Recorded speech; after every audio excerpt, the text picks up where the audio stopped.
Today is July 23rd.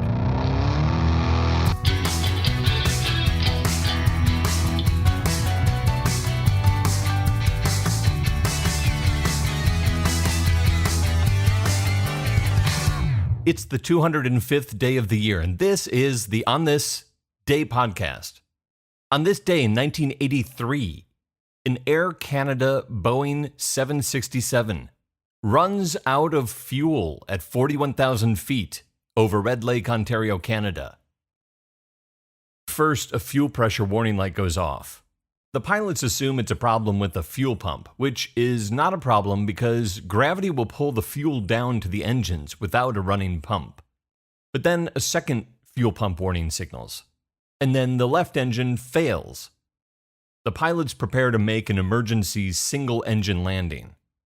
And then the right engine fails, and they hear a long tone that they've never heard before in real life or in a simulator. A tone meaning all engines are out.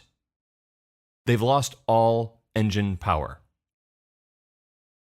What do you do when you run out of fuel at 41,000 feet in a commercial airliner?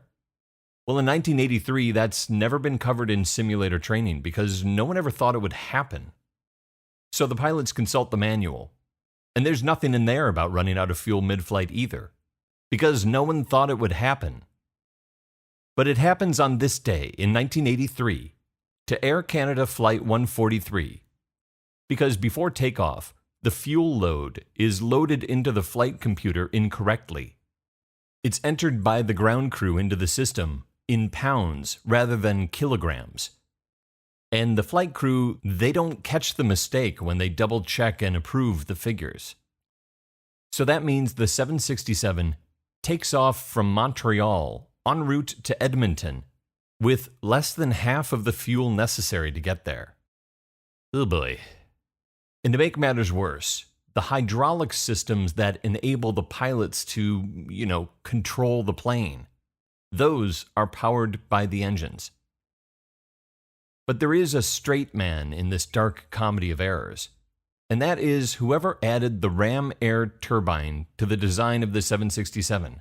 It's basically a little propeller that can act as a windmill and generate power for the hydraulics in the event of total engine failure. So thankfully, someone thought this could happen. Another handy coincidence, the lead pilot, Captain Bob Pearson, is an experienced glider pilot. So he does what probably no other commercial airline pilot has ever had to do. He flies the 767 with both engines out as a gigantic glider, making a powerless descent from 35,000 feet.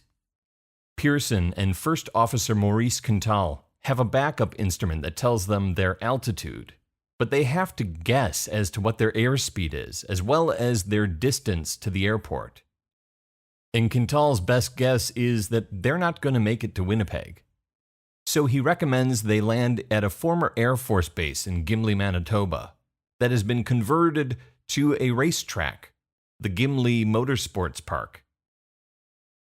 Captain Pearson uses glider techniques he's practiced over the years to bring the plane down and line it up for landing at Gimli, including a maneuver called a forward slip.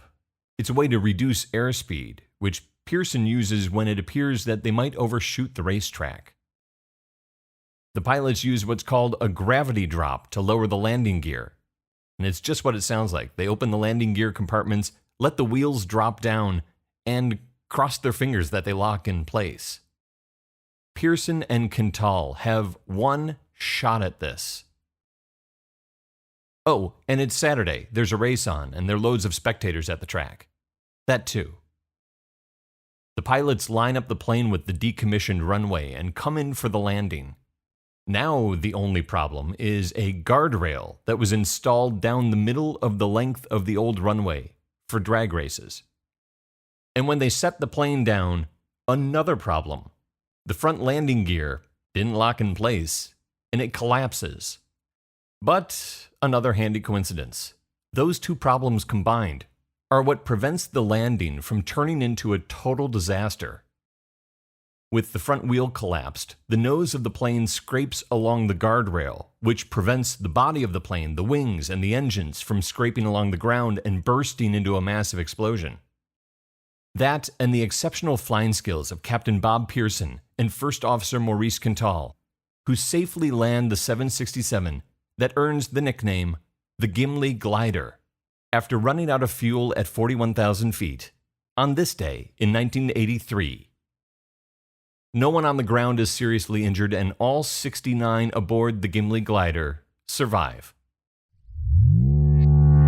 Born on this day in 1921, actor Calvert DeForest. Calvert DeForest is born in Brooklyn, New York, and he works for years as a file clerk at Park Davis, a pharmaceutical company. He always wanted to be an actor, but his mother discouraged him from pursuing his passion. So when she passes away in 1969, DeForest starts working backstage at a local theater and eventually lands some small parts. His first film role coming in 1972 when he's 51 years old. For the next 10 years, DeForest appears in a number of totally forgettable films, such as Blonde Poison, Savage Hunt, and Apple Pie. Until 1982, when he's cast to appear in the opening segment of a new late-night talk show. On February 1st, 1982, Calvert DeForest's face is the first image shown in the first episode of Late Night with David Letterman. DeForest delivering a parody of the prologue from the Boris Karloff film Frankenstein. It's the first of many appearances of the character Calvert DeForest becomes synonymous with, Larry Bud Melman. Larry Bud Melman does nothing in particular on the show, just whatever delights Letterman and his writers on any given night. Whether it's answering questions from the audience, doing odd jobs around the studio, awful impersonations of celebrities, or reporting as the show's correspondent at the Winter Olympics in Lillehammer, Norway. Whatever it is, DeForest as Melman is absolutely hilarious in any situation, in part because you have no idea if he actually knows he is absolutely hilarious. DeForest appears to be so far outside the joke that he can't possibly be in on it. Can he? He is totally inept at maintaining any semblance of character when he plays his various roles, and Letterman gets lots of mileage out of his dreadful acting, DeForest willingly going the miles with him. Classic example is when DeForest, as Larry Bud Melman, hands out hot towels to arrivals at the Port Authority bus terminal in Manhattan. And the bit basically just devolves into DeForest's inability to work a microphone, which is so brilliant that Letterman ends up devoting half of that night's show just to that bit. Calvert DeForest, born on this day in 1921, passes away in 2007 at the age of 85. On the passing of his colleague of 20 years, David Letterman says, quote, "Everyone always wondered if Calvert was an actor playing a character, but in reality he was just himself, a genuine, modest, and nice man." Good evening. Certain NBC executives feel it would be a little unkind to present this show without just a word of friendly warning. Larry? Yeah? I understand you're going to be there all night, and when you have a, what's the next bus you expect into the depot? How may what? Oh, I have a person here. Hello there. Welcome to New York, sometimes called Fun City. How is your... And where are you? From the eastern shore of Virginia. Oh, do you have any questions?